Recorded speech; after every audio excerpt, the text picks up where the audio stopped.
আম্মা জান আয়েশাকে বিশ্বনবী এত ভালোবাসতেন। আম্মা জান আয়েশা পেয়ালার যেইখানে ঠোঁট লাগিয়ে দুধ পান করতেন, বিশ্বনবী পেয়ালার ওই জায়গাটা খুঁজে খুঁজে ওই জায়গায় ঠোঁট লাগিয়ে দুধ পান করতেন।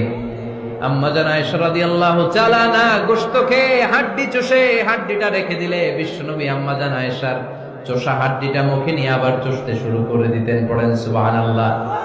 দুইজন একসাথে এক বালতি থেকে পানি নিয়ে গোসল করতেন। পড়েন আল্লাহু আকবার। নিজের স্ত্রীকে বলবেন আই লাভ ইউ।